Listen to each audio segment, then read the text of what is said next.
Alrighty, we're underway now with session 10. Session 10 begins on page 82 of your notebook. So let's review where we were in session 9. We are in section 3 of your notebook, the end of exile, third major section of your notebook.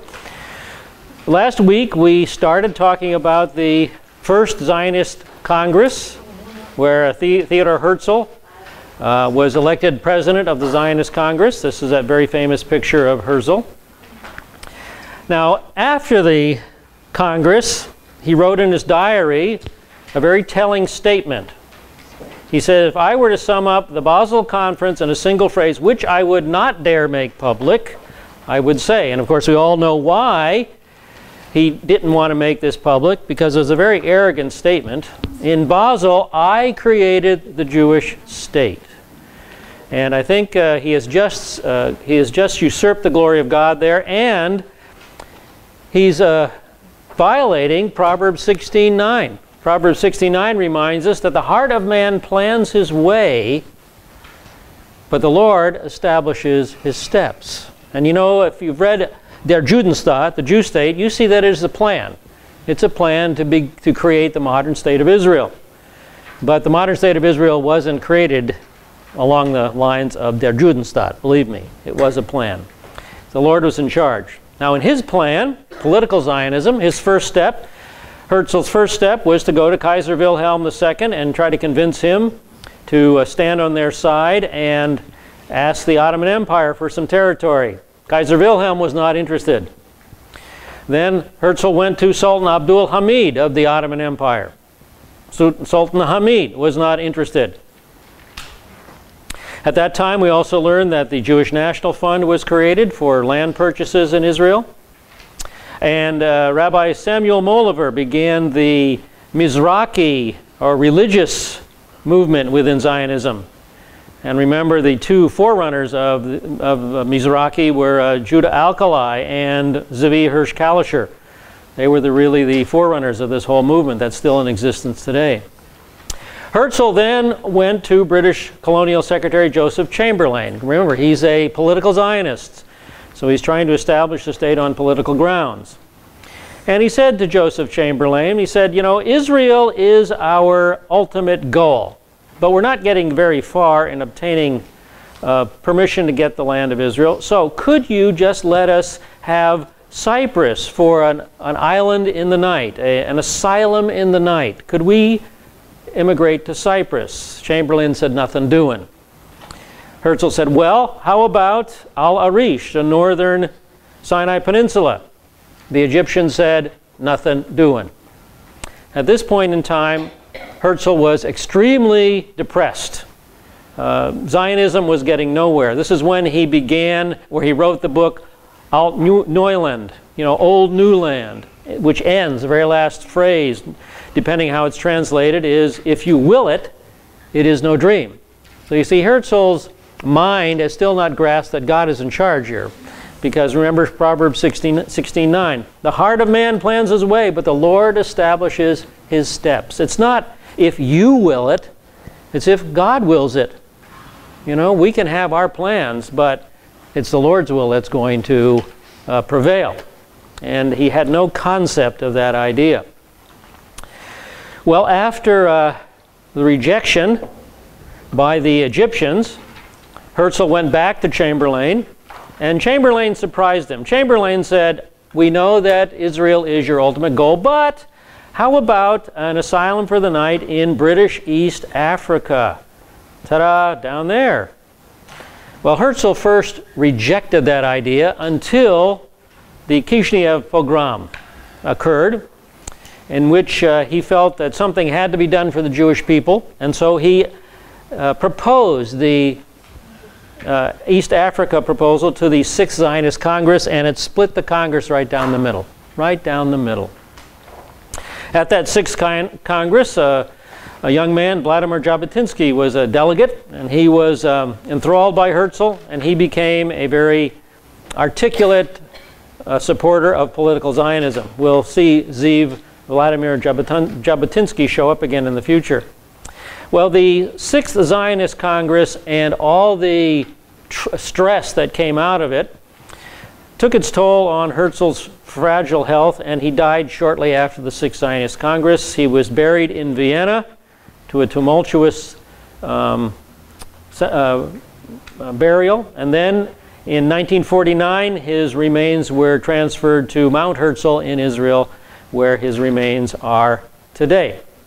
So from 1904 to 1914, there were now 4 streams of Zionism flowing: political Zionism, religious Zionism, spiritual and cultural Zionism, and now labor Zionism came on the scene, geared by socialist Jews with socialist tendencies, and their stress was economics. There will be more strains of Zionism developing. David Wolfson was then elected president of the 7th Zionist Congress, and we finished up by talking about the other Zions, how there were 21 other Zions proposed for a Jewish state from 1652 to 1946, and I closed with the question number 12. 22 national homes for the Jewish people have been proposed from 1652 to 1946. Why did all of these proposals, 21 other proposals, fail except for number 22, Israel, the historical homeland of the Jewish people? Why did the others fail? Because that's not the promise of the Abrahamic covenant. That's not the promise of the land covenant. Only the territory God promised to Abraham, Isaac, and Jacob and his descendants is a territory that we will inherit. Alrighty, that brings us now to page 82, and we meet a very significant individual associated with Zionism, David Ben-Gurion. All right, everybody there on page 82?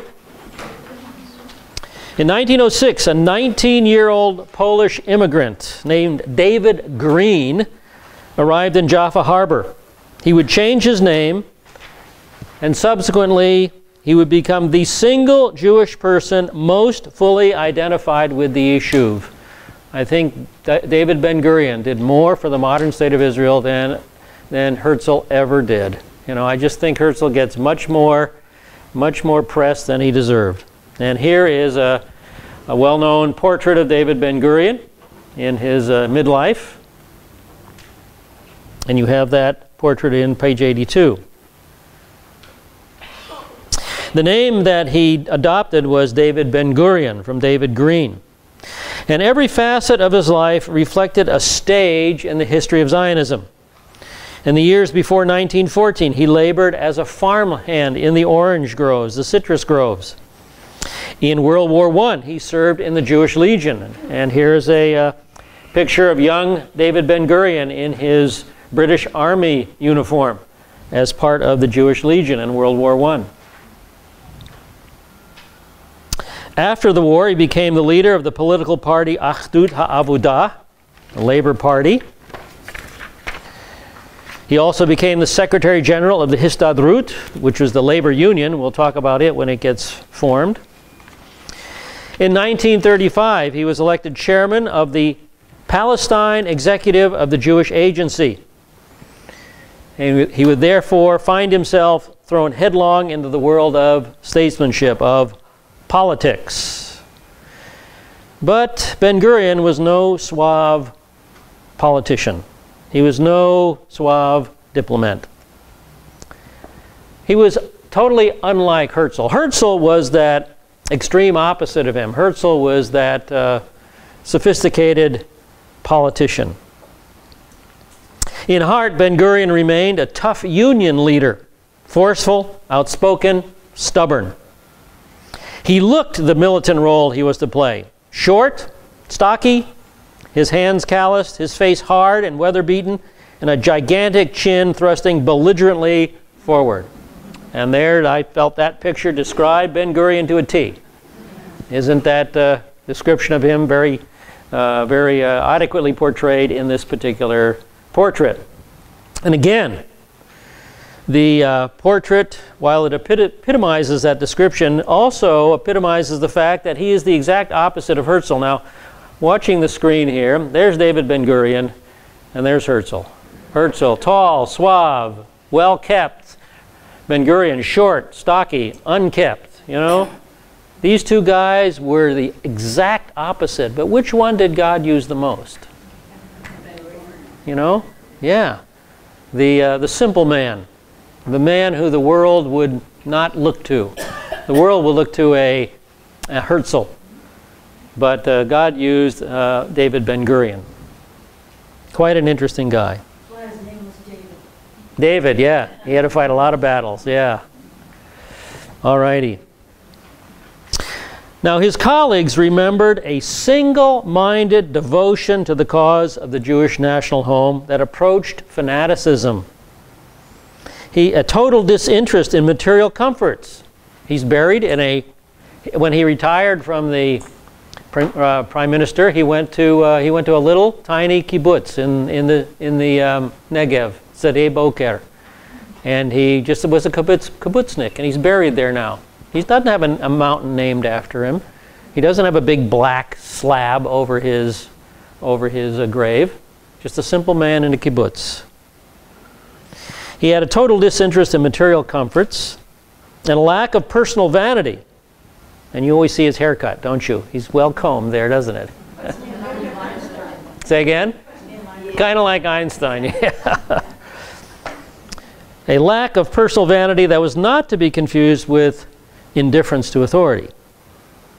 So Ben-Gurion was determined to ensure his nation's security against any opposition and any odds.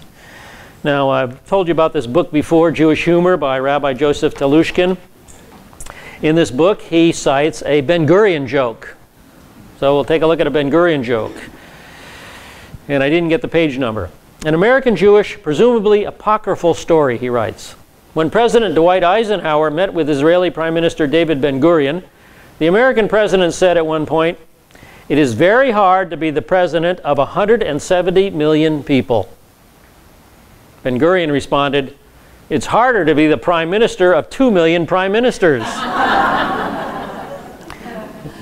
2 Jews, 3 opinions, right? Yep. All righty. 1907, 8th Zionist Congress. It took place in The Hague, Netherlands. 1909, the Ganya founded. In 1903, the Zionist organization established in Jaffa a subsidiary of the Jewish Colonial Trust Bank. Known initially as the Anglo-Palestine Company, later as the Anglo-Palestine Bank, it guaranteed loans at low interest to merchants, to manufacturers, to farmers, to building societies. Later, in 1908, the Zionist organization opened its first Palestine office in Jaffa. Now, from these headquarters, it was anticipated that the Jewish National Fund properties would be administered and additional land purchases negotiated. The office's first director was a 32-year-old German Jew, Dr. Arthur Rupen. And you have this portrait of Dr. Rupen on page 82. He was the director of the Israel office. Now we're at the top of page 83. Now Rupen fostered one of the Yeshuv's most noteworthy social innovations, the kvutza, the collective settlement. Now that term, kvutza, refers to a small collective settlement. The word kibbutz refers to collective farms of greater size. So small or large, the kvutza and the kibbutz are known today by the generic term, the all-embracing term kibbutz. So whether it's small or large, it is called a kibbutz today. Now the very first one was established at the southern tip of the Sea of Galilee. In 1909, on behalf of the Jewish National Fund, Arthur Rupen acquired a 300-acre stretch of uncultivated land, Juni, on the shores of Lake Galilee. Shortly afterward, he funded a group of immigrants who proceeded to work the tract along conventional lines. They failed. A year later, in 1910, 36 members of a labor Zionist group, so here's labor Zionists, socialists, asked permission to farm Juni on a collective basis, see, on a socialist basis. Rupen approved, this time providing the farmers with a rather larger stretch of land adjacent to Juni. It had mud brick dormitories, some basic farm equipment, and half a dozen mules. Now, the experiment was a grim ordeal. The Jordan Valley was an inferno that year, and believe me, it can be an inferno. With Khamsin conditions, it can get to 120 degrees down there. When I was there once in Khamsin conditions, we kept the window of our van closed constantly. Why? Because if you're driving along and you open the window, it felt like a blow dryer was blowing on you. It's just suck the moisture right out of you. All right, it was a grim ordeal. The Jordan Valley was an inferno. Malaria took a heavy load off the little group. Nevertheless, discipline and organization saw the farmers through. The farm brought in a decent harvest in 1911, and its members purchased additional livestock. By then, they had given the little kibbutz the name Deganya, cornflower. So here's a map for you. On the left-hand side, you can see the vertical rectangle that is highlighted on the right-hand side, and there, right in the southern tip of the Sea of Galilee, below Tiberias, is Deganya. And here it is. This is a cornflower. So this is where they got their name, from this little flower here, a Deganya. This is a picture of the first hut that was erected. It's still in operation today, as you can see. Been there for, 1910? Been about 100 years now, a little over 100 years. And this is a picture of Deganya today, or at least in recent times, a thriving little kibbutz, again at the southern end of the Sea of Galilee. So it survived that first year, and its fame spread rather rapidly. Shemuel Dayan, the father of Moshe Dayan, joined Deganya the following year, 1912, and little Moshe Dayan would be born there in 1915. We'll hear more about Moshe Dayan as we move through this class. Inspired by the success of Deganya, other groups moved on to J&F land and started collective farms of their own. So the collective was to become Zionism's most innovative and influential experiment in human relations, the kibbutz, the collective farm. HaShomer. In September 1907, 10 young men gathered in the attic of Yitzhak ben Zvi's rooming house in Jaffa. And here is Yitzhak ben Zvi. He will become more prominent as we go through the study. We'll run into him again. Now, addressing the group, Israel Shochat reminded the group that the conquest of labor also necessarily embraced the Jewish right of self-defense. And here's a picture of Israel Shochat. You don't have a picture of him in your notebook. He looks like a rather intense young man there, doesn't he? Rather intense. For several months, Shochat had been traveling through the Yishuv, entreating his fellow agricultural workers to assume responsibility for guarding the land that they were plowing. It was unthinkable, he insisted, to maintain the practice of hiring Arab or Circassian guards to protect Jewish property or lives. This is no way to revive a nation. The future of the Jewish nation was at stake. Page 84. If the Jews were capable now of farming their own land, should they not be capable of defending it? Now, finally, in September 1907, a program was drafted to form a secret society of Jewish watchmen. It was called Bar Giora, after the celebrated Jewish warrior of antiquity. Bar Giora was a military leader of the first Jewish revolt in AD 67 through 70. That was the original name. The founding members pledged themselves to accept employment as guards whenever the opportunities arose.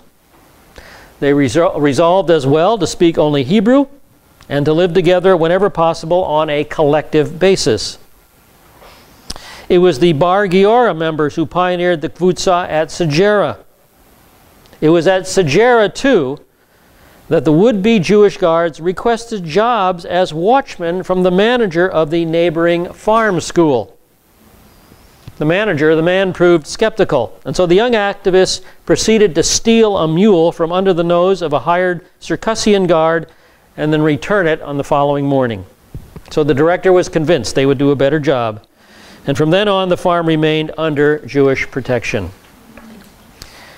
The little Bar Giora group subsequently offered itself out to other neighboring villages as, guards and watchmen.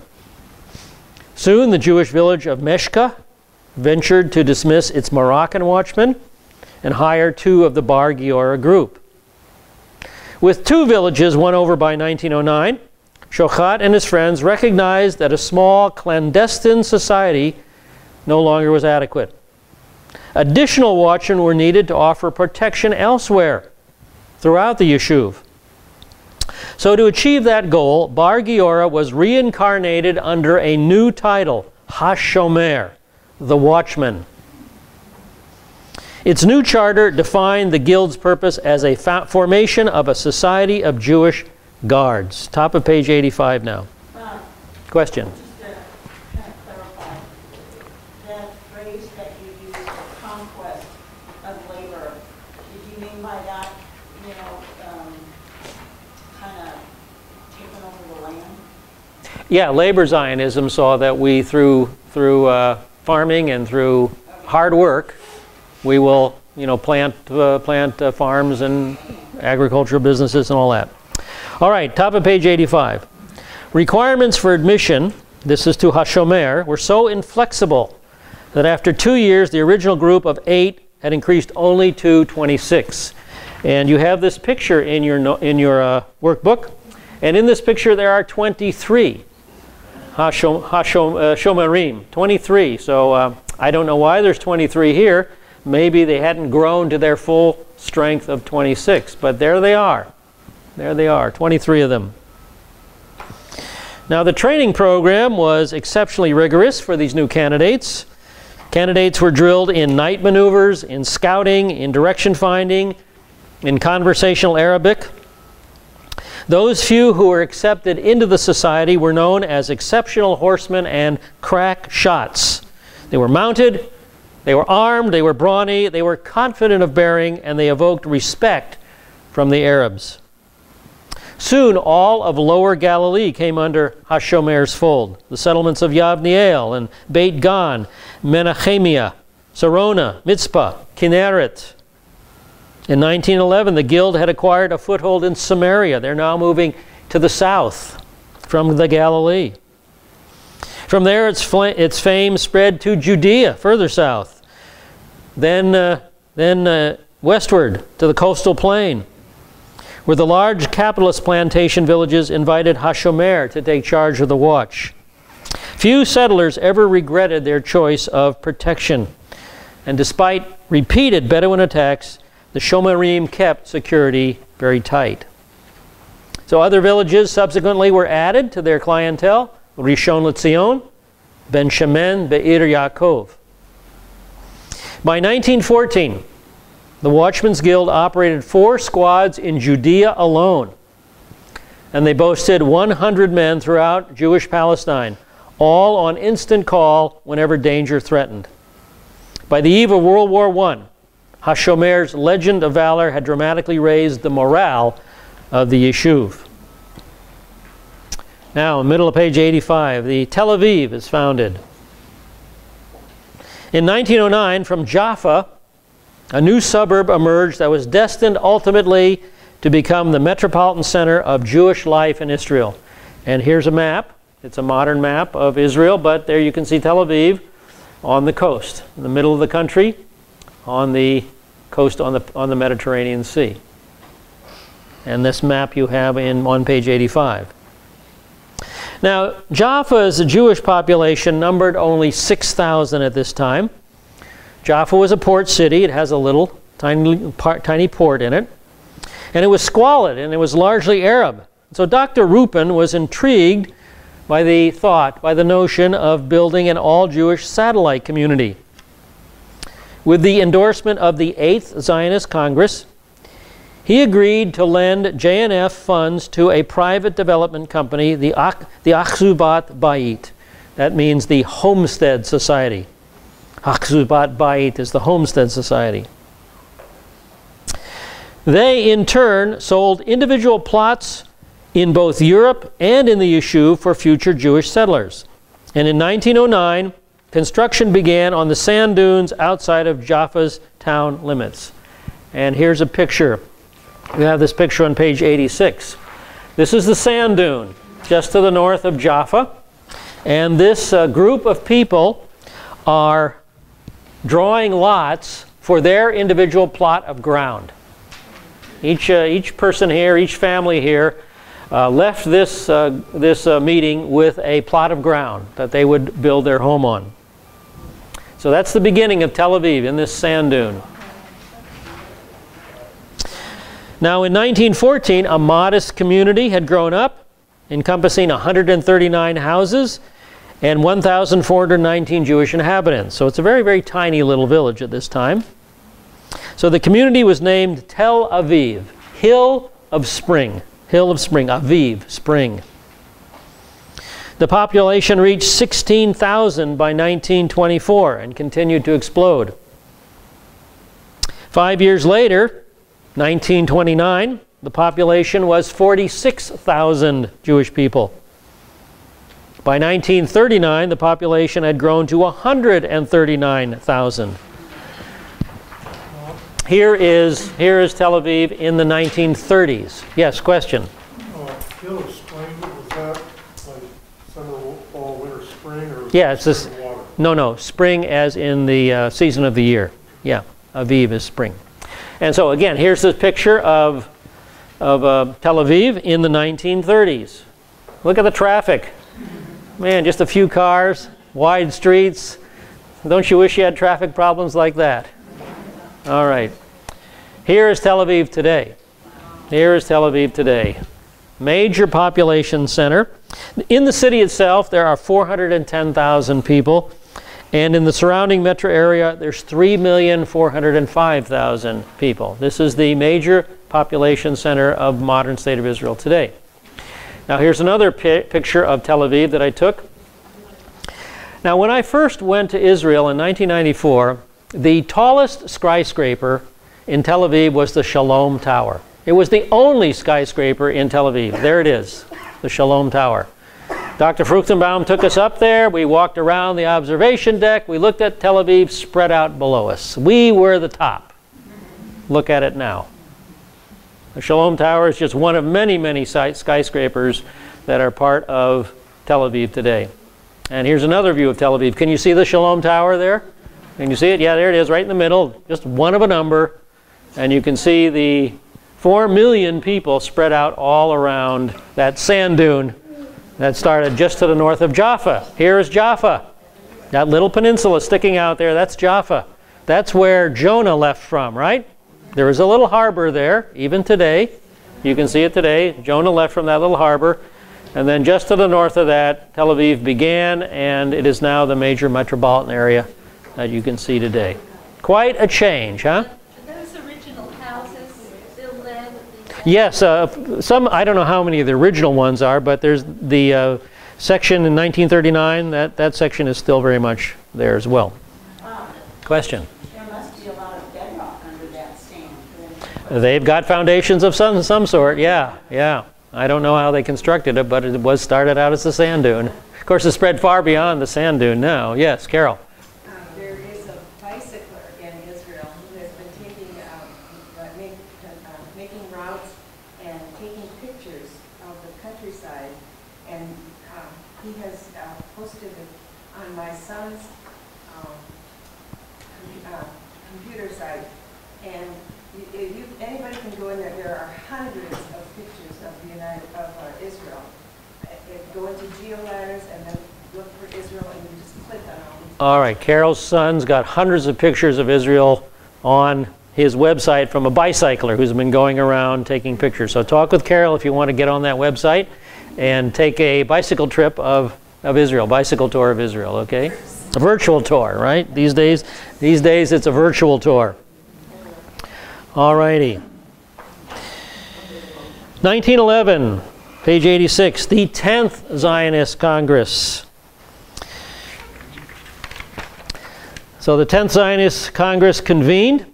At this meeting, the Congress approved extensive land purchasing activities of the Palestine office in Jaffa, again headed by Dr. Arthur Rupin.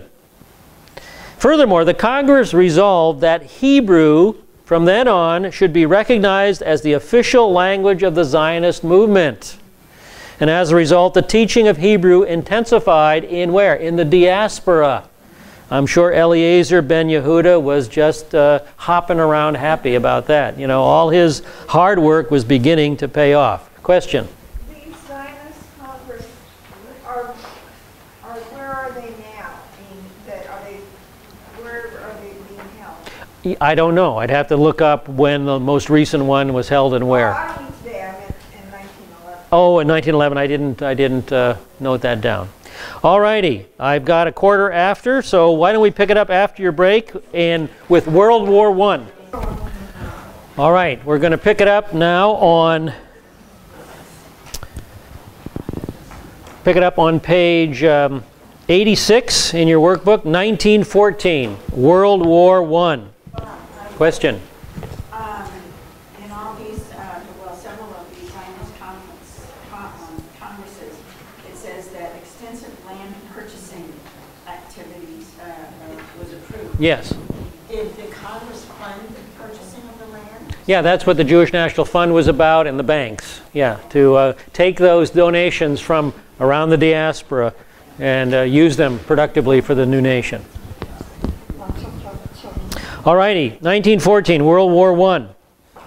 By 1914, the Zionist movement had grown to 127,000 shekel-paying members.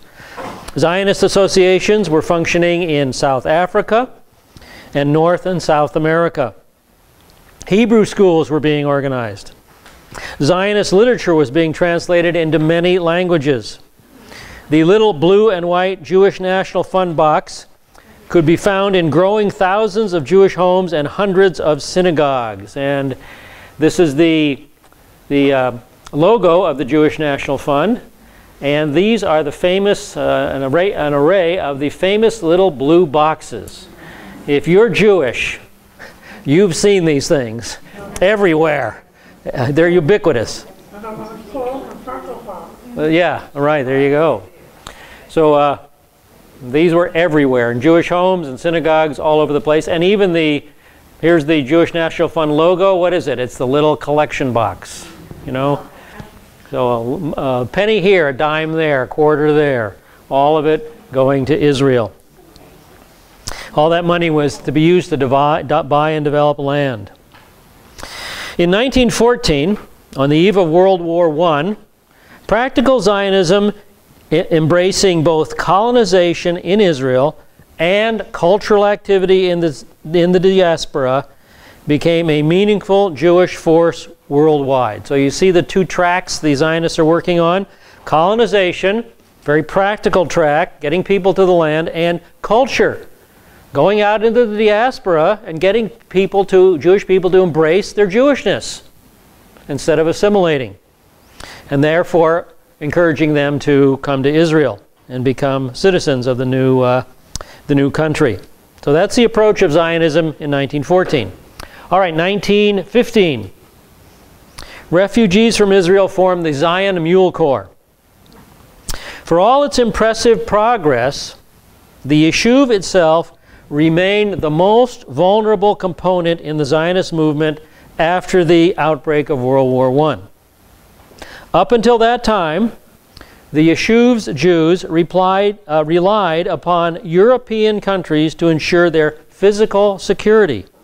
Now, Turkey entered the war. The Ottoman Empire entered the war on Germany's side.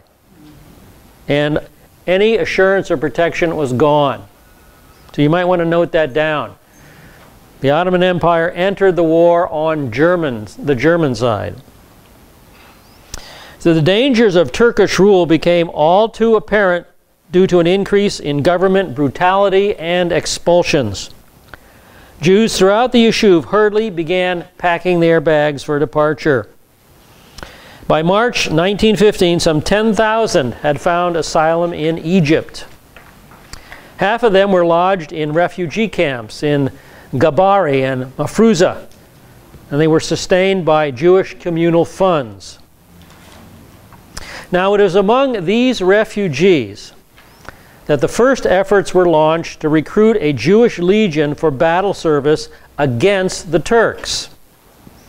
This was initiated by Vladimir Jabotinsky, our Russian Jewish journalist, and the appeal aroused a mixed response. Here's a picture of Zeev Jabotinsky, Vladimir Jabotinsky in his British military uniform.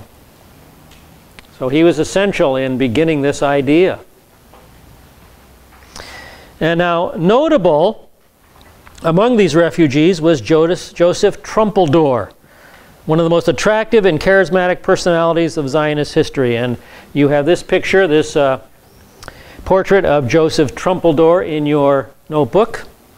Again, here he's in his British military uniform, World War I uniform. Now, Trumpeldor was a handsome 6-footer. He had originally been trained as a dentist. As a volunteer officer in the Russian army, he had lost an arm and had been decorated for heroism in the Russo-Japanese War. In more recent years, he was serving as a farmer pioneer in the Kivutza in Galilee. After the war began, Trumpeldor was one of those deported by the Turks. They kicked him out of Galilee.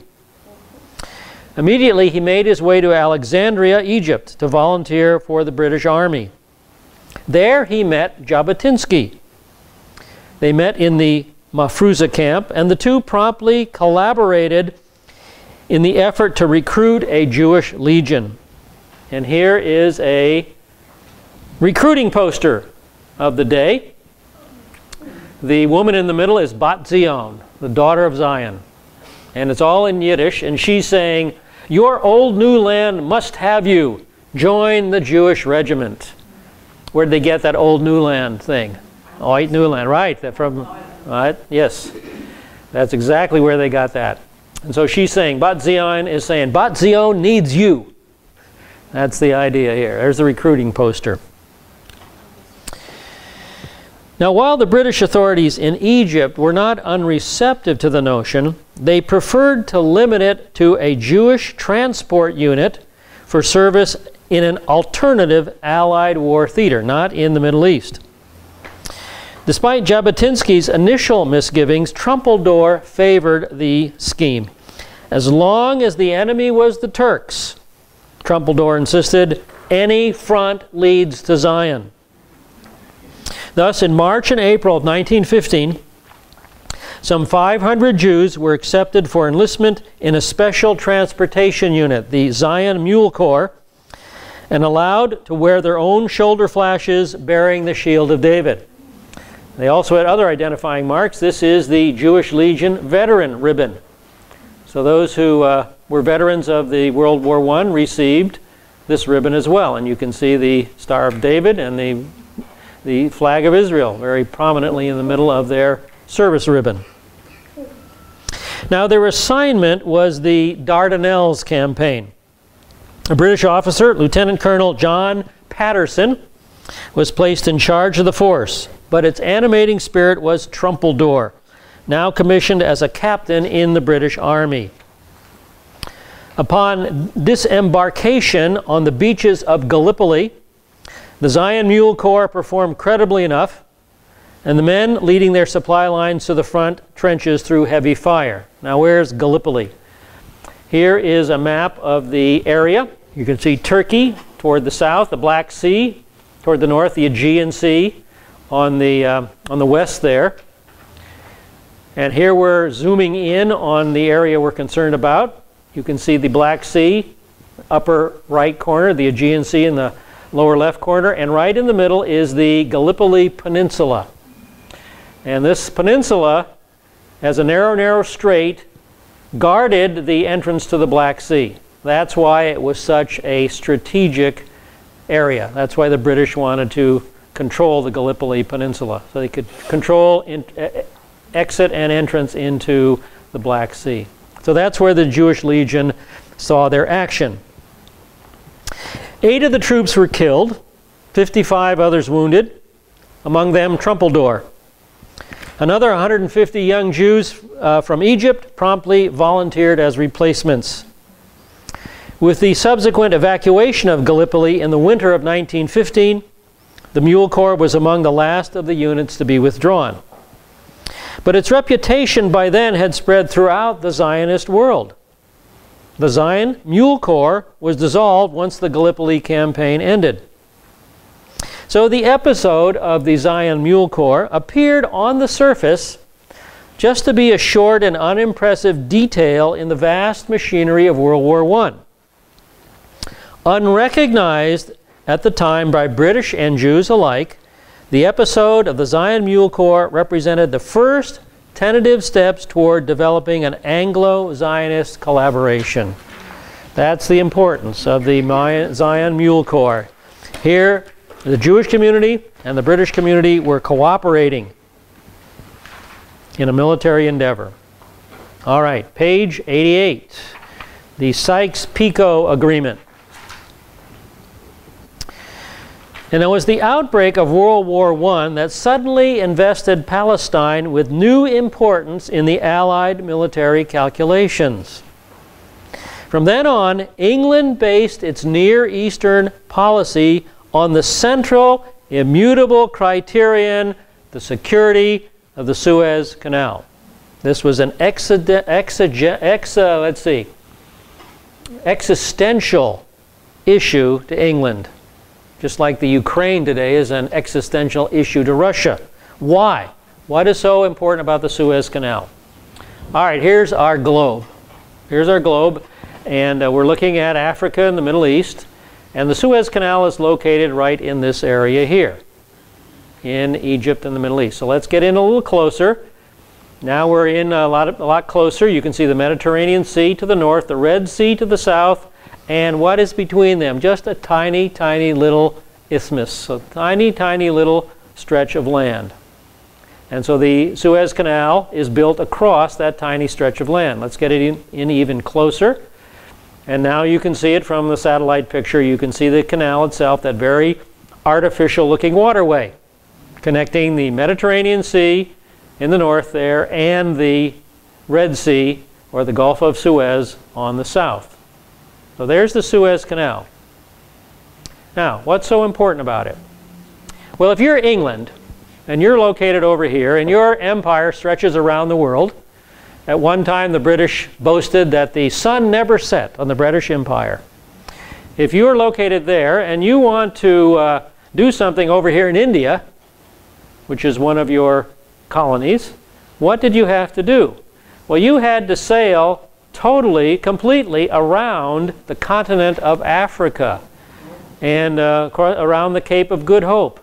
A very, very long and arduous and fairly dangerous journey to get to India. That was before the Suez Canal. Now, conquer that little land bridge there, and what happens? Put in a canal there, and guess what? You now get to take a shortcut through the Mediterranean Sea, then through the Suez Canal, and voila, you suddenly find yourself at India with a far less hazardous and time-consuming journey. You see why the Suez Canal is so important to Britain? Question? Did Britain build that? Yeah, Britain originally built the Suez Canal. So there is the importance of the Suez Canal in British eyes. It's an existential issue. We must maintain control of the Suez Canal. This will come up again later in the history of Israel. This is not the first time this has happened. All right, to cope with any threat to the canal, military headquarters in Cairo devoted increasing attention to a new political strategy. The strategy was to mobilize the Ottoman Empire's restive subject peoples in a joint military effort against the Turks, against the Ottoman Empire. In fact, the idea initially had been suggested by a distinguished Arab personality, the Emir Abdullah, the eldest son of Hussein, the Hashemite Sharif of Mecca and Medina. The Hashemite is a tribe. Hashemites are a tribe. So he is the leader of the tribe of Arabs that controlled Mecca and Medina, the two most important cities in Islam. Now, even before the war, Abdullah had visited General Kirchner in Cairo to request British help in protecting his father's dynasty against the suspicious Ottoman overlords. In return for British support, it was understood that the Hashemite Arabs would join the Allied war effort against Turkey. And moreover, after the war, the newly established Arab government would, quote, seek the advice and guidance of Great Britain only. So on this basis, the Arab revolt finally began in June 1916 under the leadership of Hussein's second son, the Emir Faisal, and later with the help of such British liaison officers as T.E. Lawrence. Now up on the screen, there he is, T.E. Lawrence, Lawrence of Arabia. Hollywood did a movie about him. Peter O'Toole. I'm sure it was not accurate, but that's the way Hollywood is. I saw that movie as a kid. So there's Colonel T.E. Lawrence, famous Lawrence of Arabia. Here he is in his Arab outfit, a portrait by Lowell Thomas, a very well-known photojournalist of the day. And just to show you it in color, this was a color painting of Lawrence of Arabia by Augustus John. I just wanted to show you what he might have looked like in bold color there with his Arab gear on. So there's T.E. Lawrence, and this is the Emir Faisal, his buddy. Again, a portrait, oil portrait by Augustus John. So both very nicely done portraits of these two men. So they're the leaders of the Arab uprising in 1916. During the subsequent year and one half, the uprising of between 10,000 and 20,000 Arab irregulars played a major role in the British military effort against Turkish forces in Arabia and eastern Palestine.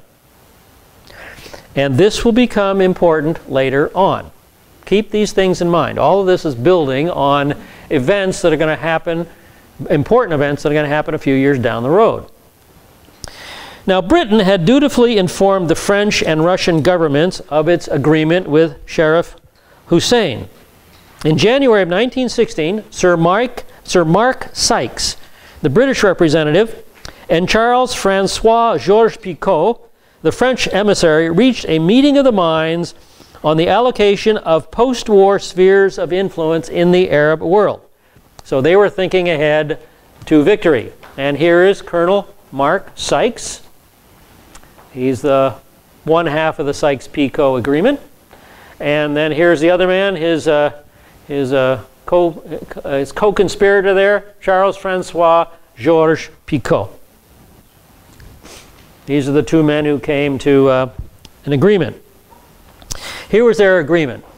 Britain would be invested with supervision over Arab territories encompassing the largest part of Mesopotamia, most of Transjordan, and southern Palestine.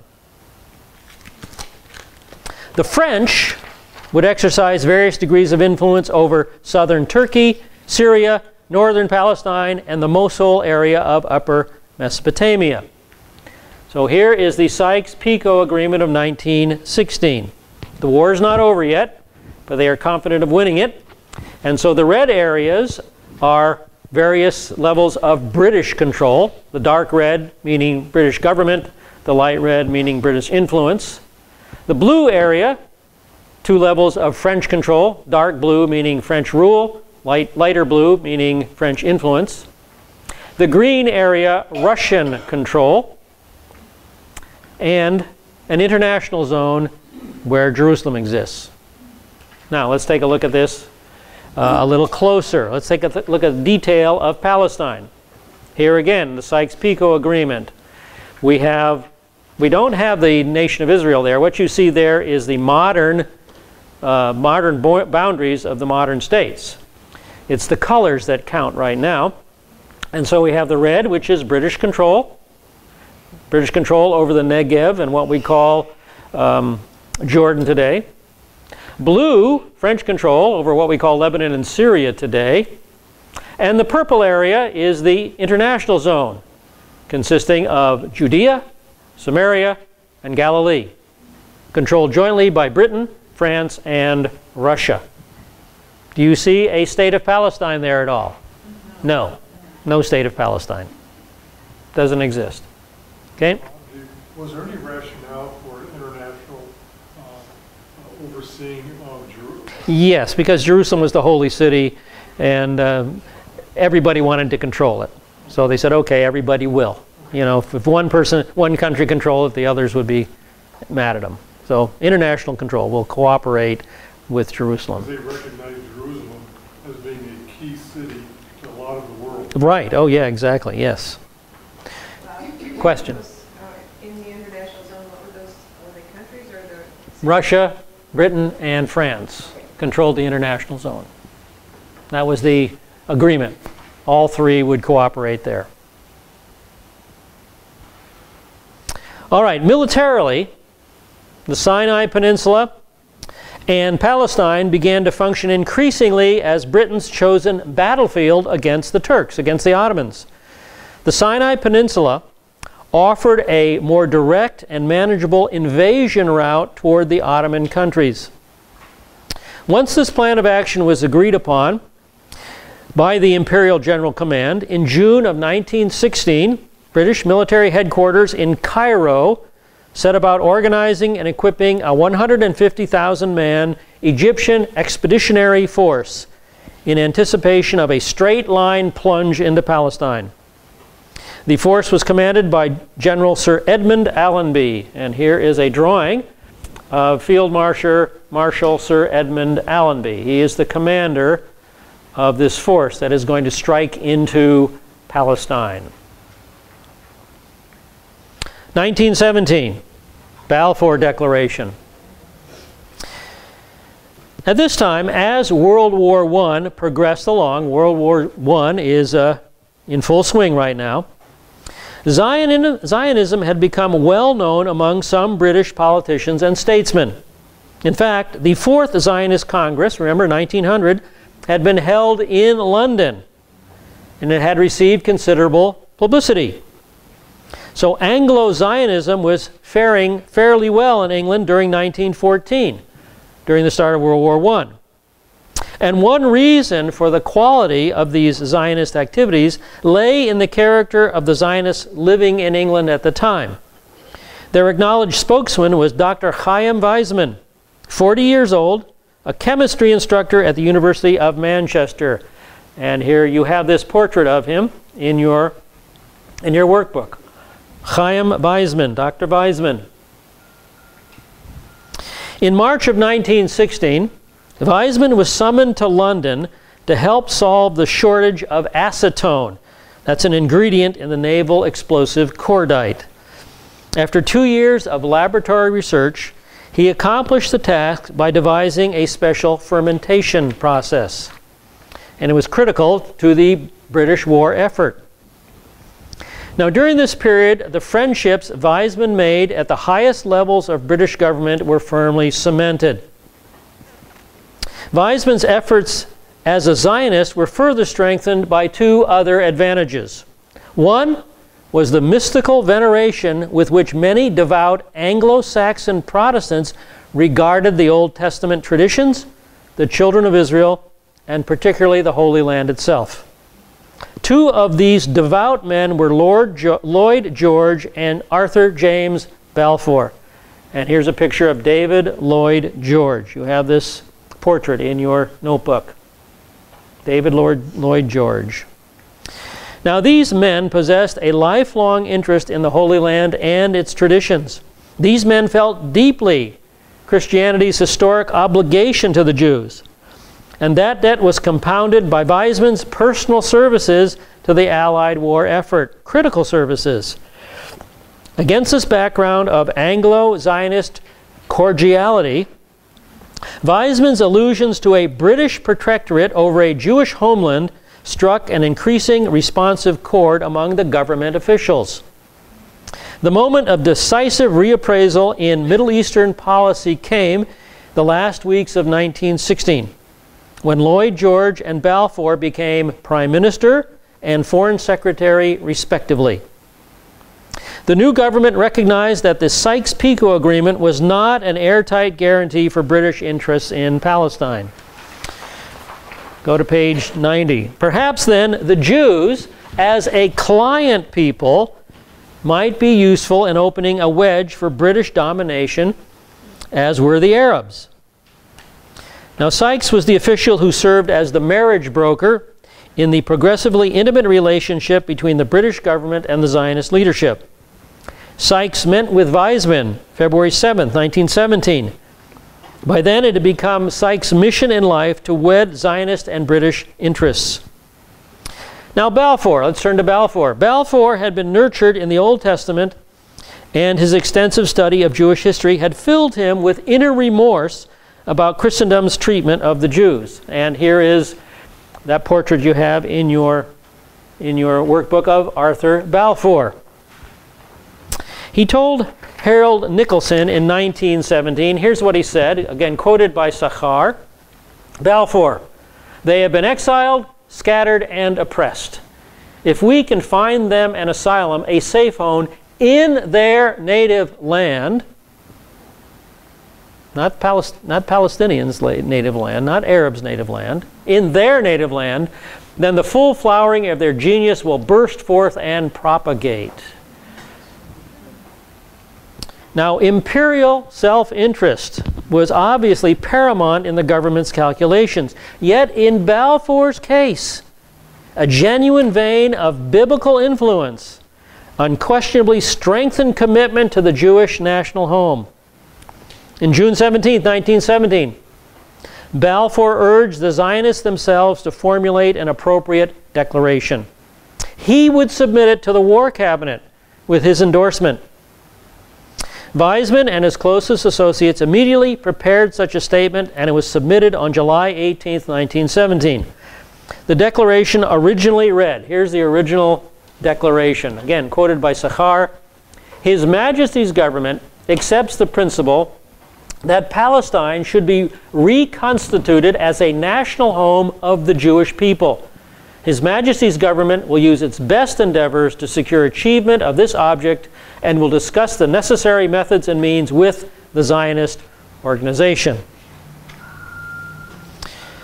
Now, ironically, page 91, ironically, the only forceful opposition came from the one Jewish man in the Lloyd George government, Edwin Montagu. And here's a picture of Edwin Montagu, the only Jewish guy in the Lloyd George government, and he was against this declaration. He felt it was too strong. Now, Montagu's opposition didn't have the effect of changing the minds of Balfour and Lloyd George and other Zionist sympathizers, but of persuading them that a milder text was needed. So the declaration was reworded and approved by the War Cabinet October 31, 1917. Now it read, "His Majesty's government view with favor the establishment in Palestine of a national home for the Jewish people and will use their best endeavors to facilitate the achievement of this object. It being clearly understood that nothing shall be done which may prejudice the civil and religious rights of existing non-Jewish communities in Palestine or the rights and political status enjoyed by Jews in any other country." So there it is. There's the letter that Balfour then sent to Rothschild, the Zionists, quoting the Balfour Declaration and saying, please tell the Zionist Federation that this has been approved by the War Cabinet. So there's the original writing. Notice it is now typewritten. Typewriters are in vogue now. Not a word processor, but a typewriter. An old strike-it type, not electric. Okay? Now, if you'd like to learn more about the Balfour Declaration and a lot of the ins and outs that went into its production, there's an interesting book that I've read, The Balfour Declaration by Jonathan Schneer. So you may be interested in picking that up. A detailed, exhaustive look at the Balfour Declaration. Wow, do I have time to get through this? So I'm going to keep you guys a couple of minutes over. Alrighty. Now, Lady Dugdale, Balfour's niece, wrote, again quoted by Sakhar, Lady Dugdale, near the end of his days, this is Balfour, he said to me that on the whole, he felt that what he had been able to do for the Jews had been the thing he looked back upon as most worth doing.